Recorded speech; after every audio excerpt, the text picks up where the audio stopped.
Wabade and hello, Guam and USA.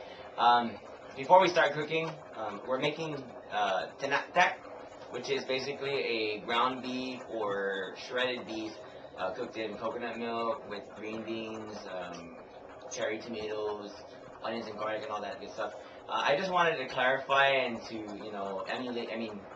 tell you guys basically what we're all about here. And so everyone talks about the military buildup in Guam. Everyone talks about we're losing our culture, and my heart goes out to everybody from Guam, and I feel that this is my contribution to helping preserve our culture. And I see that there's no other sites that or links that you can find online that will lead you to a collage of all our cooking recipes. And because of the passion I have for cooking, I think that this is something very substantial that I can do to contribute toward that effort. So, there you go. Guam, mahalan zu kinihagu. Anyhow, I miss you, Guam. Here we go. We're going to start off with my oil ready to go this time. I actually even put it down back to medium, so that way when I pull all my ingredients and throw them in there, it's not going to lag or, lack thereof of the heatness of the oil.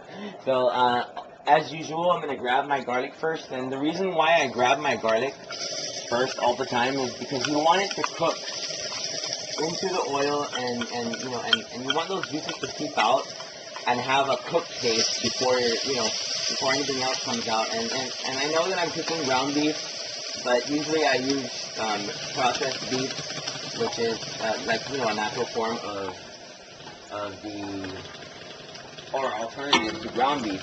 And so the reason why I always put garlic first is it always tastes best when you cook it into the oil, and once it's cooked, that's when you can add everything else in.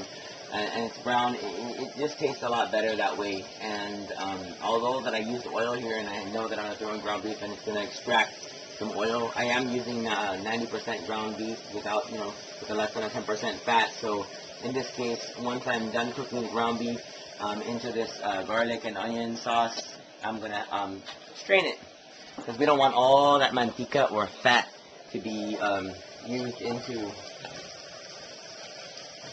the juice. And I had a couple of Seagram 7s already, that's why I grabbed the wrong thing. I'm actually intended to grab the onions and then put this back onto high. The onions and garlic basically are going to make the tasty base for the sauce that we're going to use here tonight. And again, onions, you never want to overcook onions. And as you see, my garlic has already browned, so that means it's good enough to taste. And once that process has completed, I'm going to throw in my ground beef, because the whole point is to get the ground beef tasting like garlic and onion.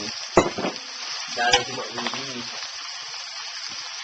And I'm using an orange or a red mixing because it's Christmas time, almost. And my gigantic wok is going to require that I hold it down while I stir it, So, video 1 is a very short video. Everyone knows how to, I'm just joking, everyone knows how to, cook ground beef down. I showed you my tactic on the onions and garlic and how I do that. I always make sure that my onions and garlic come first in the cooking process before I throw in my ground beef. Now, in this video, my objective is to brown the hamburger or the ground beef, and then once it's completed, its cooking process, and it's just about cooked, I'm going to strain it. Not totally cooked, but just about cooked. When everything turns brown and you still have that doubt where you don't know whether it's cooked, that's perfect time to pull it out, strain it. Because in video 2, you guys will see that I'm going to garnish this dish with the final additives or ingredients that I'm going to use to make the most delicious tinaktak that I think is delicious. So once again, our purpose here is to assist our culture in its survival, and so that's all we're here for. But I appreciate everyone that's tuning into our videos. I appreciate everyone that's fanning our page, our fan page, Mr. Pika Guam. It's all for a good purpose. That's really what it's all about. It's just spreading the wealth of our knowledge in cooking and our very tasteful tactics and how we do it. So anyhow, thank you very much. Sususmasi, and see you soon.